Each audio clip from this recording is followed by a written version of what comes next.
This is a wooden bread box. I picked up 2 of these on Amazon. The first thing I want to do is add a little dimension. I'm going to keep the sides and the top the nice wood color that this comes in. This is made out of bamboo, but I'm going to paint the door a black. And I'm just using a black acrylic craft paint. I'm going to add 2 coats to make sure this has really nice coverage. I'm also going to paint the handle on the front of the bread box a gold. I want this nightstand to sit up off the ground, so I created some little legs.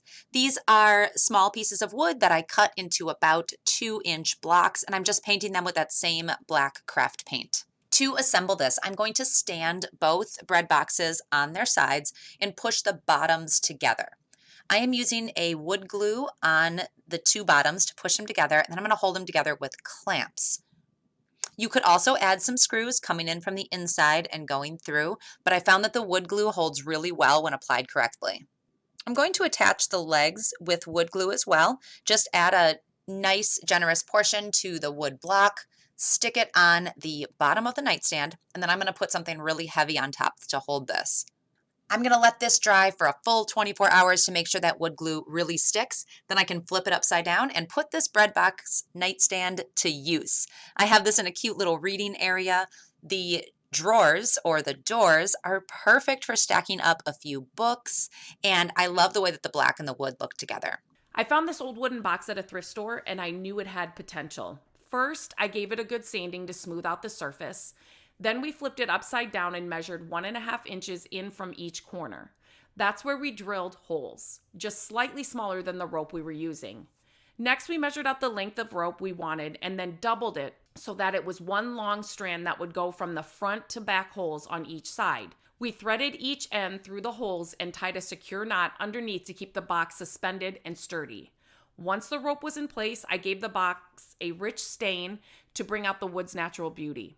After it dried, we hung it on the wall using nails, letting the rope do the work to hold it up.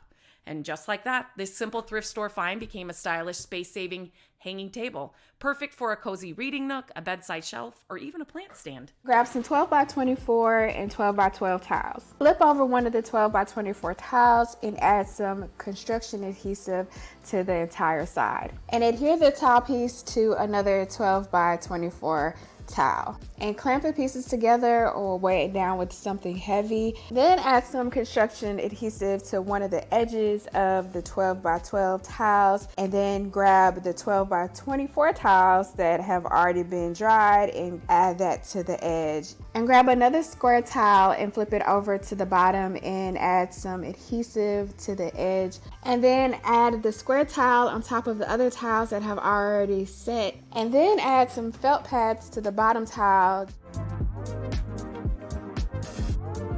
Next time you're at Dollar Tree, grab 10 floral foam rings, a pizza pan from the kitchen aisle, take some Gorilla Construction adhesive, spread it around on one of the rings. Take another ring, place it on top. You're then going to continue this process. Once you have all your rings stacked together, you just come in with a foam brush and just smooth it around. I took some Mod Podge and I sprayed on the foam rings and then I rolled it in the dirt. To get the desired color that I wanted, I then spray painted the entire thing. Once it was dry, I took my construction adhesive again and then I glued my pizza pan onto the top. I grabbed 3 pieces of terrazzo stone. I added glue to one side and then put 2 pieces together in a T shape. I added more liquid adhesive and then added the top piece.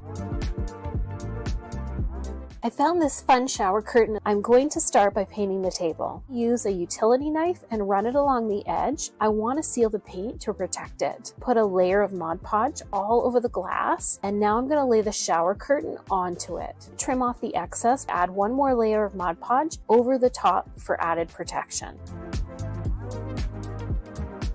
Grab a can of black spray paint and a roll of rattan webbing. Grab one of those outdoor folding metal tables. Clean it up with cut some paper and tape to the table so only the frame shows. Give the frame a fresh coat of black spray paint and let it dry completely. Outline the top of the table onto the rattan webbing with a Sharpie. Cut out the circle with some sharp scissors. Spray one side of the rattan with some spray adhesive. Spray the top of the table and let it sit for a few seconds until the surface is tacky. Place and press the sticky side of the rattan circle onto the top of the table. Place some heavy books on top of the rattan. Use some sharp scissors to trim the excess rattan from the circle.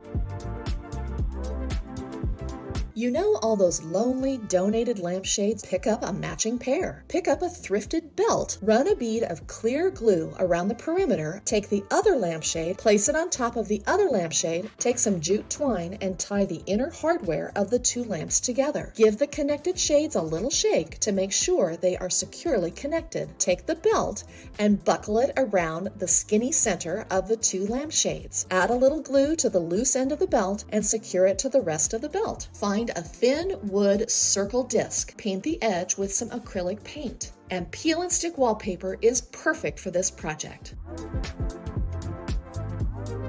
We're going to head down to our local nursery and pick up some paver edges. Whatever side you choose though, make sure they both match when you're putting them together. Next, we got to make sure we adhere them with some good liquid nails. You want to put a liberal amount on both sides. Don't go, the more you put, the better, because pavers are very rough and that glue is going to fill the inside. Once we do it, we're going to turn it up on its edge and we're going to stick two of the pavers together, making sure they match. Once you get those two together and you let it dry a couple hours, you can lay it flat. We're then going to grab our third paver and we're going to put another bead of glue on top. You're going to put it right down the middle of the two pavers that you did. So once you get that on and let that dry, turn those three over again. Make sure you're giving a couple hours so it holds together. And we're going to again put some glue on the edge of that paver and put it in place. Now we got the top of our project right here. And I'm going to run a bead of glue down each edge on top. And then I'm going to take my top paver, put it on top right there.